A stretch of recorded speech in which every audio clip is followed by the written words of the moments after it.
नमस्कार दोस्तों, इस वीडियो में आप सीबीएसई बोर्ड के द्वारा आयोजित की गई सीटेट दिसंबर 2021 के अपर प्राइमरी के दिनांक 31 दिसंबर 2021 शिफ्ट के पेपर के हिंदी पार्ट का कंप्लीट सॉल्यूशन देखने जा रहे हैं। सीबीएसई बोर्ड के द्वारा सीटेट अपर प्राइमरी में कुल 22 शिफ्टों में पेपर का आयोजन किया गया था, जिसमें से ये 10वें शिफ्ट के पेपर सॉल्यूशन को आप देख रहे हैं। अगर आप सभी शिफ्टों के कंप्लीट पेपर सॉल्यूशन के साथ साथ सीटेट प्राइमरी स्तर के दिसंबर 2021 के सभी शिफ्टों के कंप्लीट पेपर के अलावा सीटेट अपर प्राइमरी और प्राइमरी के सभी सब्जेक्ट्स के कंप्लीट पेडागोजी को डिटेल में पढ़ना चाहते हैं तो इस वीडियो के समाप्त होने के बाद से इस वीडियो का डिस्क्रिप्शन जरूर चेक करिएगा। और अगर आप चैनल पर पहली बार विजिट कर रहे हैं तो इसको सब्सक्राइब करते हुए बेल आइकन को जरूर प्रेस कर लीजिएगा सीटेट, यूपी टेट और सुपर टेट के बेहतरीन तरीके से तैयारी करने के संदर्भ में। चलिए दोस्तों, आज के इस महत्वपूर्ण वीडियो को शुरू करते हैं। दोस्तों, प्रश्न संख्या 91 से 99 तक दिए गए पैराग्राफ पर आधारित पूछा गया था। सबसे पहले इसके प्रश्नों को देख लेते हैं और ऐसे प्रश्न जो कि ग्रामर बेस्ड क्वेश्चन होते हैं उनको पहले सॉल्व कर लेंगे, उसके बाद पैराग्राफ पढ़ करके बाकी के प्रश्नों का उत्तर ढूंढने की कोशिश करेंगे। पहला प्रश्न पूछा गया है, अंडमान और निकोबार द्वीप समूह कहाँ स्थित है। इस पर आधारित जो अगला प्रश्न पूछा गया था 92 नंबर का, आप अपने स्क्रीन पर देख पा रहे होंगे। आदिवासी जनजातियां अपनी आवश्यकता की पूर्ति के लिए किस पर निर्भर हैं।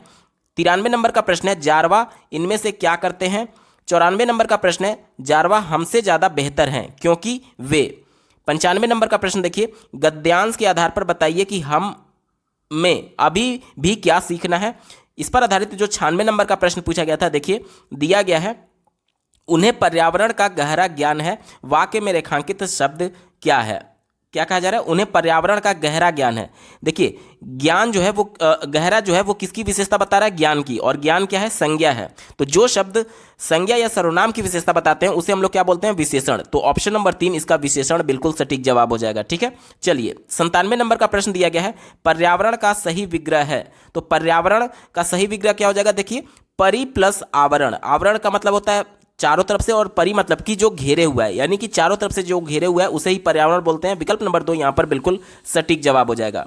इस पर आधारित जो अगला प्रश्न पूछा गया है, इनमें से कौन सा शब्द भिन्न है। देखिए पहला दिया गया शिष्ट, दूसरा जंगल, तीसरा द्वीप और चौथा जनजाति। तो यहां पर देखिए दूसरा जो दिया गया जंगल, द्वीप और जनजाति, ये सभी नाउन है यानी कि संज्ञा है। लेकिन जो पहला दिया गया है शिष्ट विचार कहा जा सकता है या फिर शिष्ट आदमी कहा जा सकता है। तो विचार या फिर आदमी ये क्या है, ये संज्ञा है। और जो शब्द संज्ञा या सर्वनाम की विशेषता बताता है उसे हम लोग विशेषण कहते हैं। तो शिष्ट यहां पर क्या हो जाएगा, विशेषण हो जाएगा। शिष्ट क्या हो जाएगा, विशेषण हो जाएगा, क्योंकि ये किसी दूसरे शब्द का विशेषता बताएगा। ठीक है, क्योंकि आप ऐसे बोल सकते हैं कि वह एक शिष्ट व्यक्ति है या फिर उसके विचार शिष्ट है। तो व्यक्ति क्या था, नाउन था, और नाउन की विशेषता शिष्ट बता रहा था, इसलिए ये विशेषण हो जाएगा। देखिए बाकी के 3 संज्ञा है और एक विशेषण है, तो यही वाला अंतर होगा यानी भिन्न होगा। तो ऑप्शन नंबर 1 शिष्ट इसका बिल्कुल एप्रोप्रिएट जवाब हो जाएगा। इस पर आधारित अंतिम प्रश्न पूछा गया था, अपनी संस्कृति से भिन्न संस्कृतियों का सम्मान करना आवश्यक है क्योंकि। चलिए ये पूरा प्रश्नों को हमने देख लिया, अब पैराग्राफ को जल्दी से पढ़ लेते हैं। बंगाल की खाड़ी में अंडमान और निकोबार द्वीप समूह है। प्रश्न हमसे पहला ही पूछा गया था कि अंडमान और निकोबार द्वीप समूह कहाँ पर स्थित है। तो ये बंगाल की खाड़ी में स्थित है, उत्तर हो जाएगा बंगाल की खाड़ी। आगे पढ़िए, जिसमें 400 से भी ज़्यादा छोटे बड़े द्वीप हैं। यहाँ सेंटिनेली, ओंग, अंडमानी, शोमेन और जारवा आदिवासी जनजातियां रहती हैं। ये सभी अपना गुजारा शिकार करके और जंगल से अपनी ज़रूरतें दूसरी चीज़ें इकट्ठा करते हैं। एक प्रश्न पूछा गया था कि ये अपनी ज़रूरतें कहाँ से इकट्ठा करते हैं। तो उत्तर क्या हो जाएगा, यहाँ पर देखिए इनकी ज़रूरतें जंगल से पूरी होती है, जंगल से इकट्ठा करते हैं। ठीक है, आगे पढ़िए, हमारे विपरीत उन्हें पर्यावरण का गहरा ज्ञान है और वे इसका सूझबूझ से अच्छा उपयोग करते हैं। खाना, कपड़ा, दवाएं, गहने, खिलौने और मनोरंजन और पूजा अर्चना के साधन उन्हें अपने ही परिवेश के पेड़ पौधों और पशुओं से मिल जाते हैं। वे हमसे इस बात में भिन्न है कि वे ध्यान रखते हैं कि संसाधनों का अधिक दोहन ना हो और पर्यावरण को नुकसान ना पहुंचे। वैश्विक गर्मी, जंगलों की अंधाधुंध कटाई, मौज मस्ती के लिए जानवरों के शिकार के विचार से ही किसी जारवा का दिल दहल जाएगा। यह सारे चोंचले हम शिष्ट और सभ्य लोगों को ही सूझते हैं। हमें भी अपने पर्यावरण का सम्मान करना सीखना है। हमें उन संस्कृतियों का सम्मान करना भी सीखना है जो हमारी संस्कृति से भिन्न है। आगे पढ़िए, चूंकि जारवा हमारी तरह टीवी नहीं देखते हैं, जींस और टी शर्ट नहीं पहनते, हम उन्हें जंगली करार देते हैं और यह मान लेते हैं कि वे घटिया किस्म के लोग हैं, परंतु वे हमसे कहीं बेहतर हैं। हमसे उल्टे वे पूरी तरीके से आत्मनिर्भर हैं। देखिए एक प्रश्न पूछा गया था तो इसका उत्तर आत्मनिर्भर हो जाएगा और अपनी जरूरतों को पूरा करने के लिए किसी दूसरे पर आश्रित नहीं है। ये हो गया पूरा पैराग्राफ। अब चलिए इस पर आधारित प्रश्नों को देखते हैं। पहला प्रश्न पूछा गया था अंडमान और निकोबार द्वीप समूह कहां पर स्थित है, तो उत्तर क्या हो जाएगा, बंगाल की खाड़ी। ऑप्शन नंबर 3 यहां पर बिल्कुल सटीक जवाब हो जाएगा। चलिए 92 नंबर का प्रश्न देखिए क्या पूछा गया है। दिया गया है आदिवासी जनजातियां अपनी आवश्यकताओं की पूर्ति के लिए किस पर निर्भर हैं, तो ये जंगलों पर निर्भर हैं। ठीक है, पैराग्राफ में आपको मेंशन किया गया था कि जंगलों से ये सभी अपनी जरूरतों को पूरा करते हैं। ठीक है, चलिए अगला प्रश्न पूछा गया जारवा इनमें से क्या करते हैं, तो जारवा देखिए क्या करते हैं, पर्यावरण का संरक्षण करते हैं। ठीक है, क्योंकि जंगलों की कटाई नहीं करते हैं, केवल मनोरंजन नहीं करते हैं, संसाधनों का दुरुपयोग नहीं करते हैं। ठीक है, गद्यांश के अनुसार ऑप्शन नंबर 1 बिल्कुल सटीक जवाब हो जाएगा। 94 नंबर का प्रश्न देखिए जारवा हमसे ज्यादा बेहतर हैं क्योंकि वे, कहा जा रहा है कि जारवा हमसे ज्यादा बेहतर क्यों है, क्योंकि देखिए वे आत्मनिर्भर हैं। पैराग्राफ के अंतिम लाइन में मेंशन किया गया था कि वो आत्मनिर्भर हैं इसलिए हमसे ज्यादा बेहतर हैं। ठीक है, चलिए अगला प्रश्न पूछा गया है गद्यांश के आधार पर बताइए हमें अभी भी क्या सीखना है, तो देखिए हमें अभी भी पर्यावरण का सम्मान करना सीखना है गद्यांश के अनुसार। ऑप्शन नंबर 4 बिल्कुल सटीक जवाब है। 96 नंबर का प्रश्न हमने पहले ही देख लिया। गहरा पूछा गया था कि कौन सा शब्द है, तो गहरा विशेषण हो गया था। और 97 नंबर का भी पहले ही हमने देख लिया, पर्यावरण का सही विग्रह तो परिधन आवरण हो गया था। और 98 नंबर का प्रश्न है इनमें से कौन सा शब्द भिन्न था, तो शिष्ट इसमें भिन्न था। ठीक है, बाकी का जो अंतिम प्रश्न था 99 नंबर का वो पूछा गया था कि अपनी संस्कृति से भिन्न संस्कृतियों का सम्मान करना आवश्यक है क्यों, तो देखिए यहां पर पहला दिया गया भिन्न संस्कृतियां हमारी संस्कृतियों से श्रेष्ठ है, तो ये गलत है। हमारी संस्कृति दूसरी संस्कृतियों से श्रेष्ठ है, तो ये भी गलत है। और चौथा देखिए संस्कृतियों के बीच मौजूद वैमनस्य को समाप्त करने के लिए ये भी गलत है। एक ही विकल्प बचा, सभी संस्कृतियों की अपनी विशिष्टताएं होती हैं। ऑप्शन नंबर 3 यहां पर बिल्कुल एप्रोप्रिएट हो जाएगा दिए गए गद्यांश के अनुसार। ठीक है, प्रश्न संख्या 100 से 105 तक दिए गए कविता पर आधारित पूछा गया था। जल्दी से इसके भी प्रश्नों को देख लेते हैं पहले, उसके बाद कविता पढ़ेंगे। काव्यांश में पंछियों के किस मनोभाव की बात की गई है। अगला प्रश्न दिया गया है पंछी स्वर्ण श्रृंखला के बंधन में क्या भूल गए हैं। ठीक है, अगला प्रश्न पूछा गया है कटुक निबौड़ी किसका प्रतीक है। अगला प्रश्न है कनक का पर्यायवाची शब्द क्या है, तो देखिए कनक मीन्स होता है सोना। ठीक है, तो ऑप्शन नंबर 2 इसका बिल्कुल सटीक जवाब हो जाएगा। बात करेंगे प्रश्न संख्या 104 की। दिया गया है पुलकित पंख में कौन सा अलंकार है, तो देखिए पुलकित यहां पर भी प आया हुआ है और यहां पर भी प आया हुआ है, यानी एक ही वर्ण का जब बार बार रिपीटिशन हो तो वहां पर हमेशा अनुप्रास अलंकार होता है। तो दिए गए पंक्ति में कौन सा अलंकार हो जाएगा, ऑप्शन नंबर 3 अनुप्रास इसका बिल्कुल सटीक जवाब हो जाएगा। ठीक है, चलिए इस पर आधारित जो अंतिम प्रश्न पूछा गया था भूखे प्यासे में आभास है, यहां पर समास होना चाहिए, ये गलती से मिसप्रिंट है। पूछा जा रहा है भूखे प्यास में कौन सा समास है, तो इसमें द्वंद्व समास हो जाएगा। ऑप्शन नंबर 2 इसका बिल्कुल सटीक जवाब है, क्योंकि भूखा और प्यासा दोनों पद की प्रधानता है और बीच में योजक चिन्ह लगा हुआ है, तो यहां पर द्वंद्व समास बिल्कुल सटीक जवाब हो जाएगा। लेकिन इस प्रश्न के सापेक्ष रिवाइज्ड आंसर की में 9 अंक लिखा गया था, यानी सभी अभ्यर्थियों को इसके लिए कॉमन अंक दिया गया था, क्योंकि इस पैराग्राफ के अनुसार यहां पर तत्पुरुष समास भी बिल्कुल सही जवाब होगा। कैसे, जब मैं आपको पैराग्राफ पढ़ाऊंगा तब और ज्यादा क्लियर करूंगा। ठीक है, तो पैराग्राफ के अनुसार तत्पुरुष भी सही है और द्वंद्व भी सही है। अब 2 विकल्प तो हम लोग टिक कर नहीं सकते, इसलिए सीबीएसई बोर्ड ने इसके विकल्पों को गलत मानते हुए 9 अंक लिखा था और सभी अभ्यर्थियों को कॉमन अंक दिया था। ठीक है, पैराग्राफ मैं जब पढ़ूंगा तो आपको बताऊंगा कैसे तत्पुरुष समास इसमें सही होगा। ठीक है, चलिए ये पूरे सभी प्रश्नों का देखिए टोटल 6 प्रश्नों में से 3 प्रश्न को हमने बिना कविता को पढ़े ही देख लिया। ये फायदा होता है डायरेक्टली प्रश्नों पर जाने का। ठीक है, चलिए जल्दी से कविता को पढ़ लेते हैं। हम पंछी उन्मुक्त गगन के, पंछी जो है जो चिड़िया है वो अपने में बात करें कि हम पंछी उन्मुक्त गगन के पिंजड़ बंद ना गा पाएंगे, यानी कि यहां पर देखिए पिंजड़े में नहीं रह पाएंगे उस सेंस में कहा गया, यानी कि स्वतंत्रता की बात की गई है, पंछियों के स्वतंत्रता की बात की गई है, खुले आसमान में उड़ने की बात की जा रही है, पिंजड़े में हम नहीं रह पाएंगे उस सेंस में कहा गया है। आगे पढ़िए कनक तीलियों से टकराकर पुलकित पंख टूट जाएंगे।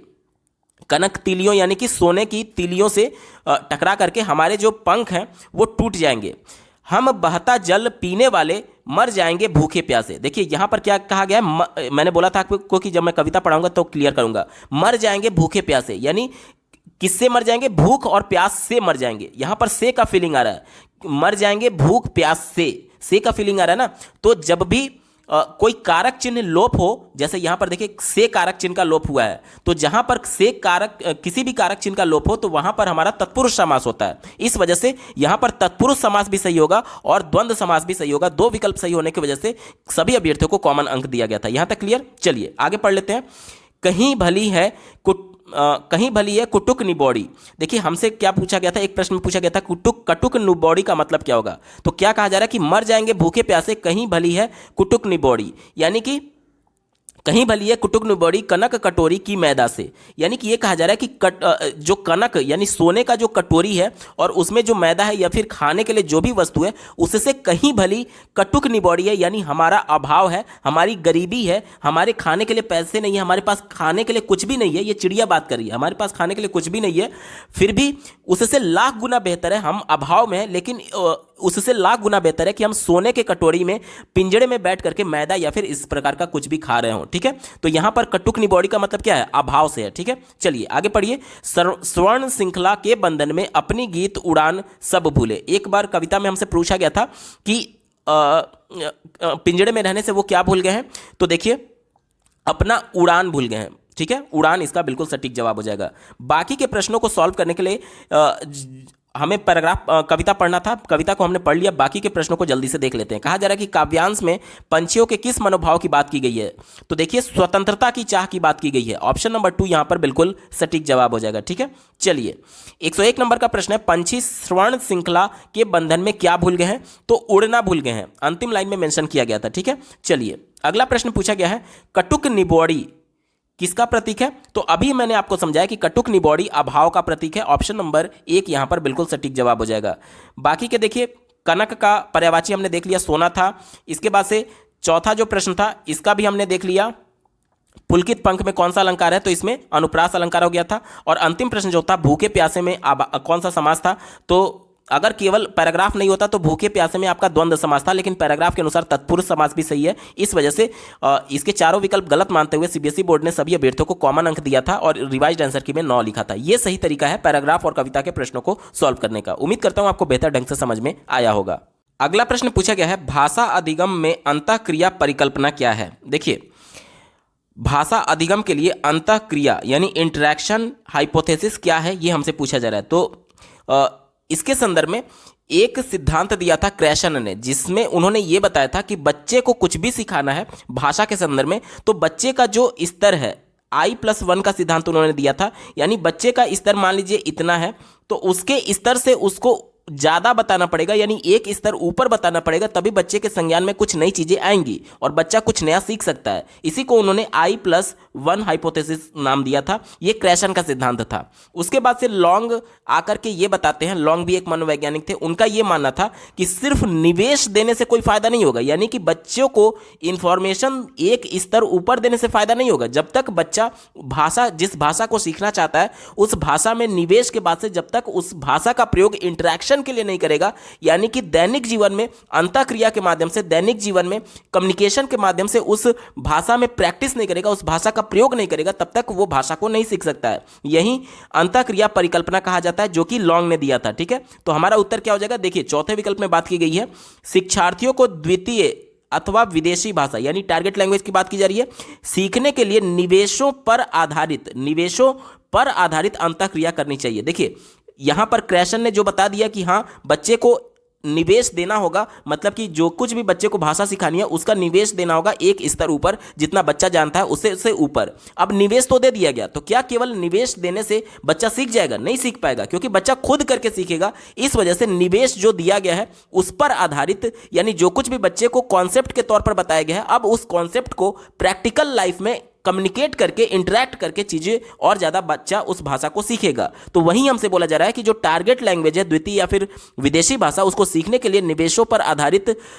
अंतःक्रिया करनी चाहिए। ऑप्शन नंबर 4 यहां पर बिल्कुल अप्रोप्रिएट है, यही इसका सटीक जवाब होगा। अगला प्रश्न पूछा गया था, संसाधन के रूप में बहुभाषिकता का क्या अर्थ है। एनसीएफ 2005 बहुभाषिकता को एक संसाधन के तौर पर देखता है। इसका मानना यह है कि बच्चे अपनी जो प्रारंभिक शिक्षा है वो अपनी मदर टंग में शुरू करेंगे और धीरे धीरे विद्यालय की औपचारिक भाषा के संपर्क में आने से वो भाषा औपचारिक भाषा सीखेंगे और अन्य भाषाओं को वो आगे जाकर के सीखेंगे। ये बहुभाषिकता कहता है, यानी शुरुआत उसकी किस में होगी, उसकी मदर टंग में होगी। इसी को ध्यान में रखकर के उत्तर ढूंढेंगे। पहला दिया गया कि भाषा शिक्षण के लिए शिक्षार्थियों की भाषा का प्रयोग करना। देखिए ये थोड़ा सा पॉजिटिव जरूर है, लेकिन फिर भी मैं स्टार लगाता हूं, आगे आपको पता चलेगा कैसे, ठीक है। दूसरा देखिए, विज्ञान तथा भाषाओं के शिक्षण की विधियों के रूप में शिक्षार्थियों की भाषा का प्रयोग करना। विज्ञान और भाषाओं के शिक्षण की विधियों के रूप में शिक्षार्थियों की भाषा का प्रयोग करना, तो यहां पर बाउंड कर दिया गया कि केवल विज्ञान में और केवल भाषा की शिक्षण में ही बच्चे के एक तरीके से भाषा का प्रयोग किया जा रहा है। तो ये विकल्प निगेटिव है। क्यों? क्योंकि बच्चे का जो प्राइमरी लेवल का जो शिक्षा है वो बच्चे के मदर टंग में ही होगा। कोई पर्टिकुलर सब्जेक्ट की बात नहीं की जा रही है, पूरा शिक्षा ही मदर टंग में होना चाहिए, ठीक है। तो ये निगेटिव हो गया क्योंकि केवल 2 सब्जेक्ट की बात कर रहा था, भाषा की और विज्ञान की, ठीक है। चलिए, तीसरा दिया गया, कक्षा में शिक्षार्थी के परिवार की भाषाओं का प्रयोग करना।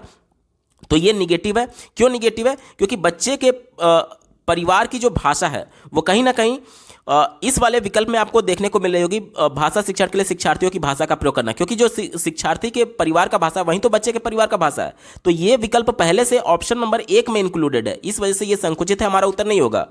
चौथा देखिए, कक्षा में शिक्षार्थियों की भाषा की पाठ्य सामग्री, विचार, अभ्यासों और सांस्कृतिक पहलुओं का प्रयोग करना। देखिए, एक कक्षा में अलग अलग सांस्कृतिक पृष्ठभूमि से और अलग अलग राज्यों से आए हुए बालक हो सकते हैं। जैसे मान लीजिए उत्तर प्रदेश का एक विद्यालय है, उसमें उड़ीसा का भी बालक हो सकता है जिसकी मदर टंग उड़िया हो सकती है, पंजाब का भी बालक हो सकता है जिसकी मदर टंग पंजाबी हो सकती है, साउथ का भी कोई बालक हो सकता है जिसका मदर टंग तमिल, तेलुगु, मलयालम में से कुछ भी हो सकता है।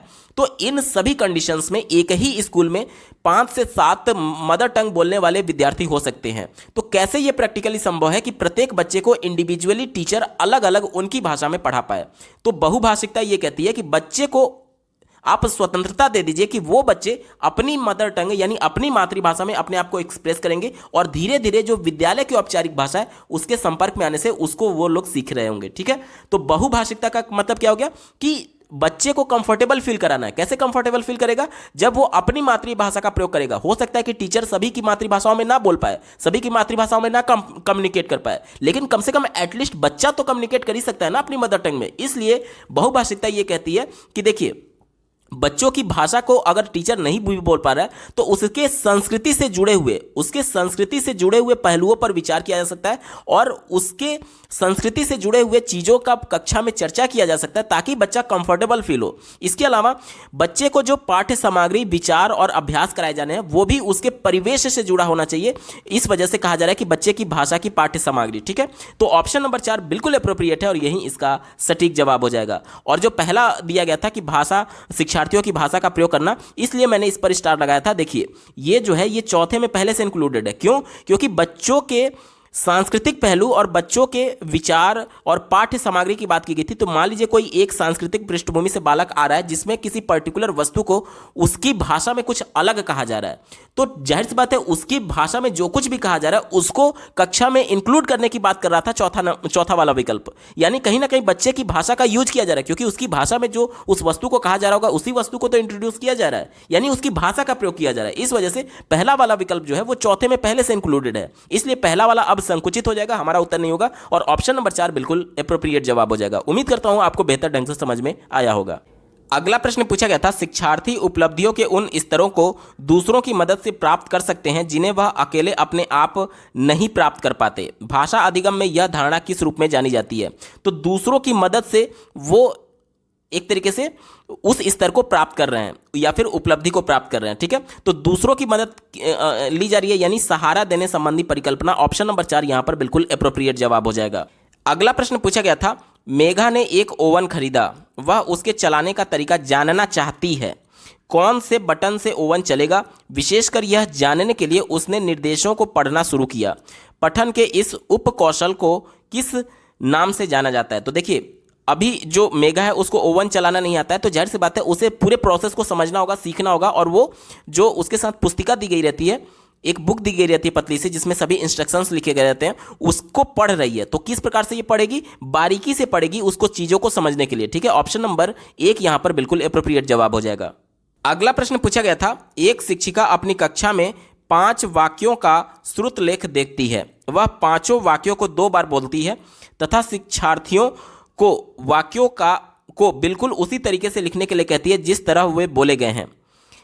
वह आकलन के लिए शिक्षिका यहाँ कौन सी श्रवण युक्तियां अपना रही है? देखिए, बच्चे को 5 वाक्य बोले गए हैं और 5 वाक्यों को 2 बार टीचर के द्वारा रिपीट किया गया है, और बोलने के बाद से टीचर ने कहा कि आप इनका श्रुत लेख करिए, यानी सुन करके लिखिए। ठीक है, और लिखने के लिए ये बोला गया है कि वाक्यों को बिल्कुल उसी तरीके से लिखना है जिस तरीके से बोला गया है। तो ये कौन सा श्रवण प्रक्रिया है? तो ये ऊर्ध्वमुखी श्रवण प्रक्रिया है। देखिए, ऊर्ध्वमुखी और अधोमुखी में थोड़ा सा अंतर होता है। अधोमुखी क्या हो गया? इसे हम लोग टॉप टू बॉटम एक तरीके से लिसनिंग प्रोसेस बोलते हैं, और जो ऊर्ध्वमुखी होता है ये ऊर्ध्व यानी ऊपर की ओर मुख किया हुआ है, यानी नीचे से ऊपर, बॉटम टू अप, एक तरीके से लिसनिंग प्रोसेस बोलते हैं। तो इसमें क्या हो गया कि देखिए, बच्चे को 2 वाक्य बोला गया, बच्चे को यहां पर देखिए 5 वाक्य बोला गया और 2 बार बोला गया, 5 वाक्य बोला गया और 2 बार बोला गया। तो जाहिर सी बात है, वाक्य कैसे बनते हैं? शब्द से बनते हैं, और शब्द कैसे बनते हैं? वर्ण से बनते हैं।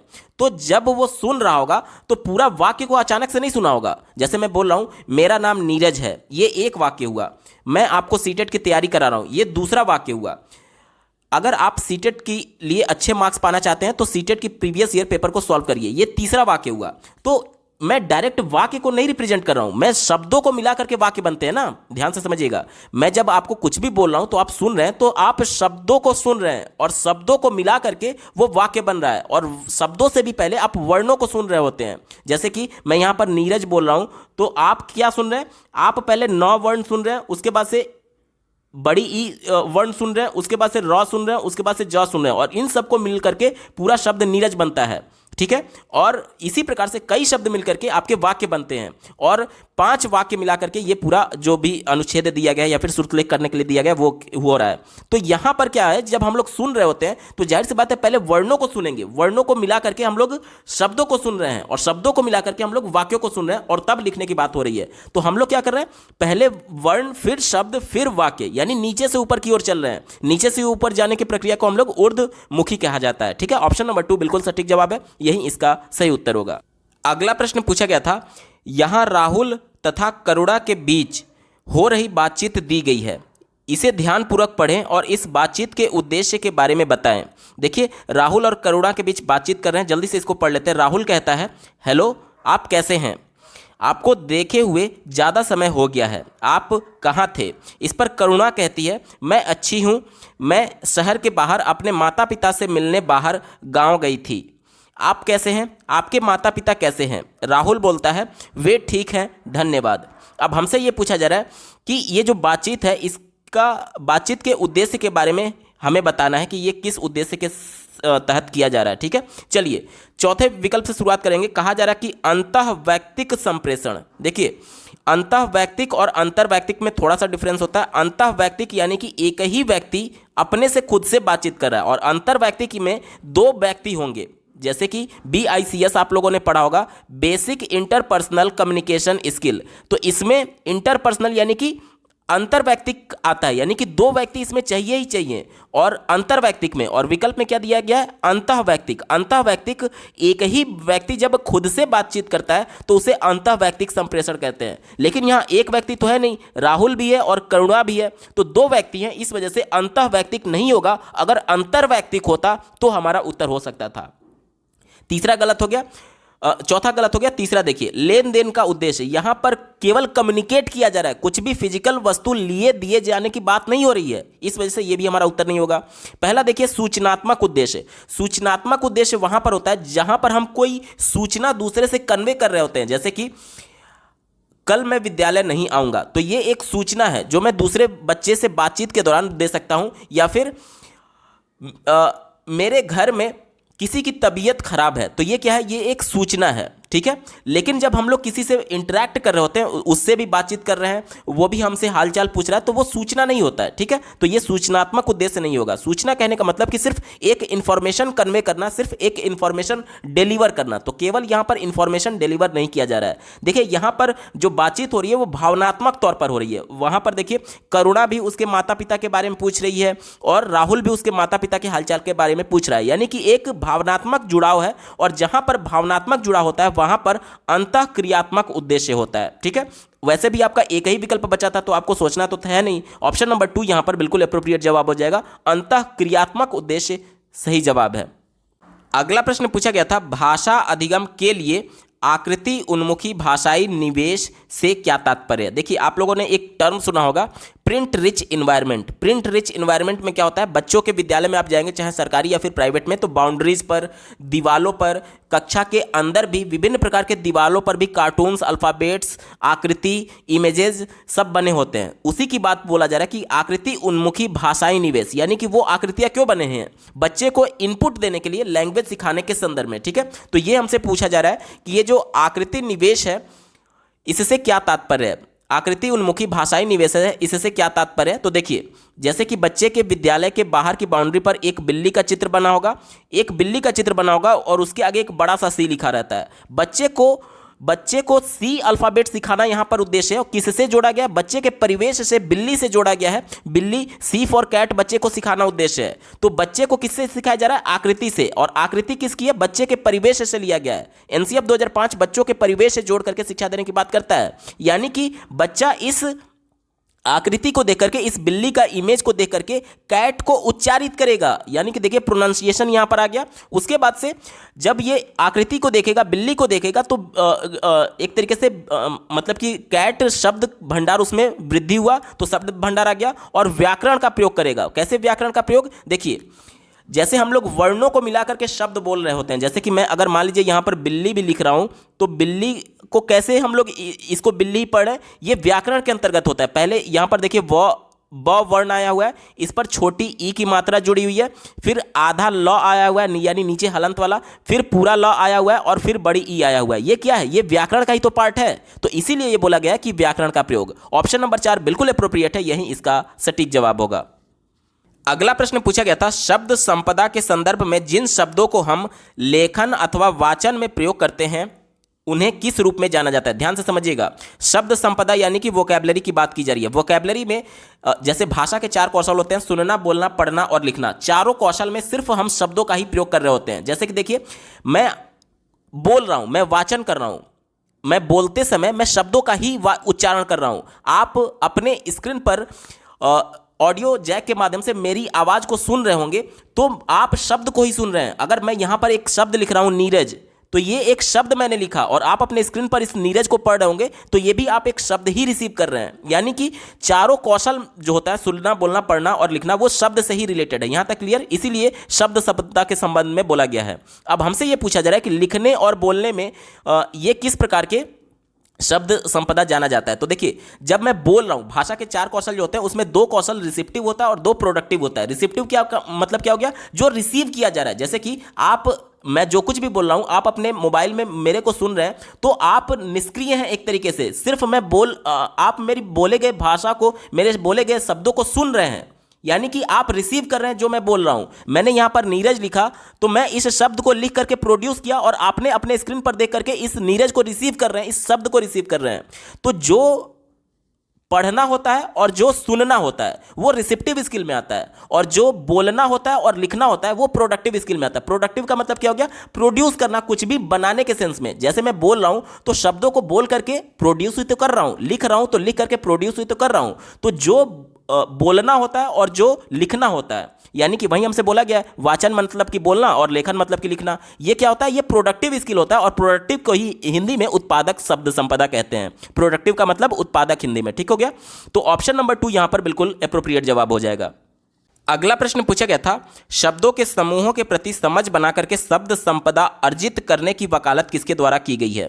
पहले विकल्प से शुरुआत करेंगे। कहा जा रहा है कि संप्रेषणात्मक उपागम, यानी कि कम्युनिकेशनल अप्रोच की बात की जा रही है। तो इस अप्रोच में क्या होता है कि जो भाषा को प्रयोग करने की कुशलता पर बल दिया जाता है, ठीक है, प्रयोग करने की कुशलता पर बल दिया जाता है। तो ये तो हमारा उत्तर होगा नहीं, ठीक है, क्योंकि हमसे क्या पूछा गया था, हमसे पूछा गया था कि समूहों के प्रति समझ बना करके शब्द संपदा अर्जित करने के सेंस में पूछा गया है। और ये क्या करता है, ये प्रयोग करने की एक तरीके से कुशलता पर बल देता है।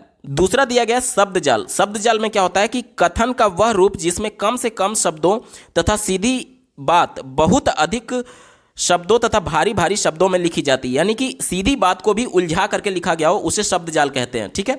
तो ये हमारा उत्तर नहीं होगा, क्योंकि यहां पर उलझाने की बात की जा रही है और प्रश्न में हमसे क्या बोला जा रहा है, समझ बना करके, यानी समझने की बात हो रही है प्रश्न में, और विकल्प क्या कह रहा है, उलझाने की बात कर रहा है। इस वजह से निगेटिव हो गया, हमारा उत्तर नहीं होगा।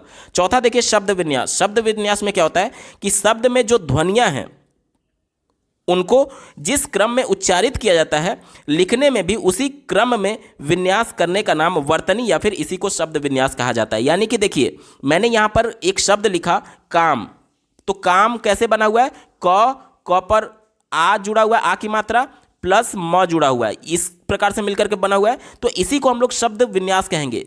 तो यहां पर देखिए, हमें शब्द संपदा के बारे में बोला गया था और ये वर्णों को तोड़ने की बात कर रहा है, वर्णों में तोड़ने की बात कर रहा है। तो ये तो हमारा उत्तर होगा नहीं। एक ही विकल्प बचा, ऑप्शन नंबर 3 देखिए, कोश विषयक उपागम, यही इसका बिल्कुल एप्रोप्रिएट जवाब हो जाएगा। कोश विषयक उपागम में क्या होता है, इसमें शब्द और शब्द संयोजन के साथ शिक्षार्थी की दक्षता विकसित करने पर केंद्रित होता है। शिक्षार्थी की दक्षता विकसित करने पर, यानी कि शिक्षार्थी को दक्ष बनाने में, उस भाषा के बारे में दक्ष बनाने में। अब भाषा में बच्चा दक्ष कैसे होगा, जब उसके पास उस भाषा से जुड़े हुए कई शब्द होंगे, तभी तो कम्युनिकेट करने में उन शब्दों का वो प्रयोग कर पाएगा, और उसके पास शब्द होंगे तभी तो, और उसी शब्दों को हासिल करना, अर्जित करना यहां पर पूछा गया था, ठीक है। ऑप्शन नंबर 3 यहां पर बिल्कुल एप्रोप्रिएट है, यही इसका सटीक जवाब होगा। अगला प्रश्न पूछा गया था, संरचनाओं के बारे में ज्ञान वर्णन करना, सीमित अभ्यास में इसे लागू करना निम्नलिखित में से क्या कहलाता है। ध्यान से समझिएगा, वर्णन करने की बात की जा रही है, यानी ये तो कंफर्म हो गया कि एज ए टीचर हम किसी चीज को एक्सप्लेन कर रहे हैं, और किस तरीके से एक्सप्लेन कर रहे हैं, सीमित मात्रा में एक्सप्लेन कर रहे हैं, यानी कि ये केवल घोषणात्मक ज्ञान हो जाएगा। घोषणात्मक ज्ञान में क्या होता है कि बस डिक्लेरेटिव किया जाता है, जैसे कि मान लीजिए न्यूटन का नियम बताना है, तो सिर्फ न्यूटन का नियम को नियम बता करके छोड़ दिया गया, उसको एक्सप्लेन नहीं किया गया, क्योंकि सीमित मात्रा में यहां पर सीमित अभ्यास में इसे लागू करना है। तो ये डिक्लेरेटिव नॉलेज हो जाएगा। ऑप्शन नंबर 4 यहां पर बिल्कुल एप्रोप्रिएट जवाब है। अगला प्रश्न पूछा गया था, एक शिक्षार्थी लिखना सीखने के लिए इन प्रक्रियाओं से गुजरती है, जैसे कि विचारों को नोट कर लेना, एक रूपरेखा तैयार कर लेना, पहला प्रारूप बनाना। लेखन के इस तकनीक को किस रूप में जाना जाता है। देखिए, सबसे पहले किसी भी टॉपिक के बारे में बच्चे जब लिखना शुरू करते हैं तो सबसे पहले उनके माइंड में ब्रेन स्टॉर्मिंग होता है, जिसे मानसिक उद्वेलन बोलते हैं। मानसिक उद्वेलन में एक मोटा मोटी टॉपिक सोचा जाता है कि किसके बारे में हमें क्या लिखना है, ठीक है। उसके बाद से एक बाउंड्री सेट की जाती है कि कितने शब्दों में या फिर किस तरीके से हमें लिखना है, उसे हम लोग मोटा मोटी आउटलाइन कह रहे होते हैं। उसके बाद से ड्राफ्टिंग की जाती है, और ड्राफ्टिंग के बाद फिर से चेकिंग किया जाता है कि जो चीज़ें हमने डिसाइड की क्या वो एक्यूरेट है, सही है। उसके बाद से अगर हमें करेक्शन करने की जरूरत महसूस होती है तो फिर करेक्शन किया जाता है, और अंत में फाइनल ड्राफ्टिंग किया जाता है। यही प्रक्रिया चरण दर चरण चलती रहती है, इसलिए इसे क्या बोलते हैं, प्रोसीजरल अप्रोच बोलते हैं, और इसी को हिंदी में प्रक्रिया उपागम बोलते हैं। तो देखिए, यहां पर गलती से मिसप्रिंट हुआ है, ये प्रतिक्रिया नहीं है बल्कि प्रक्रिया उपागम है। लेखन के लिए प्रक्रिया उपागम, ऑप्शन नंबर 2 यहां पर बिल्कुल एप्रोप्रिएट जवाब होगा। अगला प्रश्न पूछा गया था, शिक्षार्थी सुविचारित साधनों के माध्यम से भाषा सीखते हैं, यह क्या कहलाता है। सुविचारित साधन मतलब कि बच्चा कॉन्शस है, जागरूक है, सचेतन मन में है। तो जब भी बच्चा सचेत होकर के व्याकरण के नियमों के अंतर्गत, क्योंकि यहां पर साधन की बात की गई है, व्याकरण के नियमों के अंतर्गत औपचारिक तरीके से विद्यालय में कोई भाषा सीख रहा होता है तो उसे हम लोग भाषा का अधिगम बोलते हैं, ठीक है। ऑप्शन नंबर 1 यहां पर बिल्कुल एप्रोप्रिएट हो जाएगा। अगला प्रश्न पूछा गया था, सभी प्रकार के संरचनात्मक आकलन को किस श्रेणी में रखा जाएगा। सर देखिए, 2 प्रकार का आकलन होता है, पहला संरचनात्मक, दूसरा योगात्मक। योगात्मक आकलन जो आपका फाइनल सत्र के अंत में परीक्षा हो रहा होता है उसे योगात्मक आकलन बोलते हैं, और जो सत्र के बीच में एक चैप्टर पढ़ाने के बाद से, एक कॉन्सेप्ट पढ़ाने के बाद से बच्चों को आ रही समस्याओं को जानने के लिए जो आकलन, जो परीक्षण किया जाता है उसे संरचनात्मक आकलन कहते हैं। तो जो सतत मूल्यांकन की बात करता है वही संरचनात्मक आकलन है। और सतत मूल्यांकन क्यों किया जाता है? बच्चों के सीखने के लिए आकलन करने के लिए। यानी देखिए यहां पर सीखने के लिए आकलन का मतलब हुआ कि अभी सीखना है बच्चे को, अभी बच्चा सीखा नहीं है, सीखने के दौरान उसको आ रही समस्याओं को जानने के लिए जो आकलन किया जाता है उसे ही संरचनात्मक आकलन कहते हैं, और उसी को सीखने के लिए आकलन कहते हैं। यानी अभी बच्चा सीखा नहीं है, सीखने के लिए जो जो समस्याएं आ रही हैं उस समस्याओं के आकलन के लिए यहां पर संरचनात्मक आकलन होता है। विकल्प नंबर 4 बिल्कुल एप्रोप्रिएट है। अगला प्रश्न पूछा गया था, एक शिक्षिका अपने घर से बहुत से खिलौने लाती है तथा अपने शिक्षार्थियों से भी अपने घरों से वस्तुएं लाने के लिए कहती है तथा वह शिक्षण अधिगम में इसका प्रयोग करती है, इन्हें क्या कहते हैं? तो देखिए बच्चे और जो शिक्षिका हैं अपने घर से जो खिलौने या फिर जो कुछ भी वस्तु ला रही है वो फिजिकल तौर पर ला रही होंगी और वास्तविक वस्तुएं ला रही होंगी, जिसे रियालिया कहते हैं। यानी कि बच्चों के परिवेश में जो बच्चों के समुदाय में जो वस्तुएं मिल रही हैं उनसे जोड़ करके बच्चों को शिक्षा देने की बात की जा रही है, तो ये रियालिया का उदाहरण है, यानी कि वास्तविक वस्तुएं। ऑप्शन नंबर 2 यहां पर बिल्कुल सटीक जवाब है। अगला प्रश्न पूछा गया था, कक्षा 7 की शिक्षिका अपने विद्यार्थियों को पास के किसी एक शहर घूमने जाने की योजना बनाने के लिए कहती है। विद्यार्थियों को अपनी योजना की शुरुआत बस के आरक्षण आदि से करनी है। विद्यार्थी इस काम को 5-5 के समूह में करेंगे। बाद में यह समूह भ्रमण योजना साझा करते हैं और अंतिम प्रारूप बनाते हैं। भाषा शिक्षण अधिगम में यह कार्य क्या कहलाता है? तो ध्यान से समझिएगा, ये कार्य क्या कहलाएगा? तो इसका उत्तर हो जाएगा ऑप्शन नंबर 1 भाषा अधिगम के कार्य। भाषा अधिगम के कार्य इसका बिल्कुल सटीक जवाब हो जाएगा। यहाँ पर जो शिक्षिका है बच्चे को भाषा सिखाना चाहती हैं, और भाषा सिखाने के कई तरीके हो सकते हैं, जैसे कि योजना बनाना, जब बच्चे प्लानिंग कर रहे होंगे तो वहाँ पर भी एक दूसरे से इंटरेक्शन कर रहे होंगे, यानी बच्चे बातचीत की प्रक्रिया को सीख रहे हैं समूहों में, क्योंकि यहाँ पर समूह में बात की गई थी, समूह में करने की। तो देखिए पहले बच्चे योजना बना रहे हैं, उसके बाद से समूह में चर्चा भी करेंगे, साथ ही साथ अंतिम रूप से प्रारूप भी बनाएंगे। तो ये सभी प्रक्रिया क्या है? ये भाषा अधिगम के कार्य हैं, भाषा अधिगम के कार्य हैं। यानी कि भाषा सीखने के लिए किए जा रहे कार्य को ही भाषा अधिगम के कार्य कहा जाता है। जाहिर सी बात है यहाँ पर शिक्षिका भाषा बच्चों को सिखाना चाहती है, क्योंकि ग्रुप में काम करके बच्चे लेव वाइगोत्स्की के सिद्धांत के अनुसार MKO जो उन्होंने टर्म दिया था, मोर नॉलेजेबल अदर, जब बच्चे 5 ग्रुप में काम करेंगे तो जाहिर सी बात है कोई एक बच्चे का भाषा उतना अप्रोप्रिएट नहीं होगा, किसी बच्चे का उससे ज़्यादा अप्रोप्रिएट होगा। तो जिसका ज़्यादा अप्रोप्रिएट है या फिर जो ज़्यादा दक्ष है वो बातचीत के दौरान जिसका कम दक्ष है उसको कुछ सिखा सकता है लेव वाइगोत्स्की के MKO टर्म के अनुसार, यानी कि मोर नॉलेजेबल अदर के अनुसार। यानी ऐसा कोई भी बच्चा जो किसी दूसरे बच्चे के मानसिक स्तर से ऊपर है वो उसको कुछ ना कुछ भाषा में सिखा सकता है, ये लेव वाइगोत्स्की मानते थे। और वही काम यहाँ पर किया जा रहा है, जब बच्चों को ग्रुप में पार्टिसिपेट करा करके उनसे चर्चा कराई जा रही है, एक तरीके से योजना बनाने और अन्य सभी बातों पर चर्चा कराई जा रही है, तो उसमें कुछ बच्चे ऐसे होंगे जो कि भाषा के तौर पर काफ़ी दक्ष होंगे और वो ऐसे बच्चों की हेल्प कर सकते हैं बातचीत के दौरान जो कि बोलने में उतना दक्ष नहीं थे। तो ये भाषा अधिगम के कार्य के अंतर्गत आएगा। विकल्प नंबर 1 इसका बिल्कुल एप्रोप्रिएट जवाब है। दोस्तों ये पेपर पूरा सॉल्व हो चुका है। आपको ये वीडियो कैसा लगा कमेंट करके जरूर बताइएगा, क्योंकि आपका एक कमेंट मुझे मोटिवेट करेगा ऐसे ही महत्वपूर्ण वीडियो लाने के संदर्भ में। अगर आप सीटेट अपर प्राइमरी और सीटेट प्राइमरी के सभी प्रीवियस ईयर पेपर के साथ साथ सीटेट अपर प्राइमरी और प्राइमरी में पूछे जाने वाले सभी सब्जेक्ट्स के कंप्लीट पेडागोजी को डिटेल में देखना चाहते हैं तो इस वीडियो के समाप्त होने के बाद से इस वीडियो का डिस्क्रिप्शन जरूर चेक करिएगा। और अगर आप चैनल पर पहली बार विजिट कर रहे हैं तो इसको सब्सक्राइब करते हुए बेल आइकन को जरूर प्रेस कर लीजिएगा सीटेट, यूपीटेट और सुपर टेट की बेहतरीन तरीके से तैयारी करने के संदर्भ में। इस वीडियो को देखने के लिए आपका बहुत बहुत धन्यवाद। भगवान करे आपका दिन शुभ हो।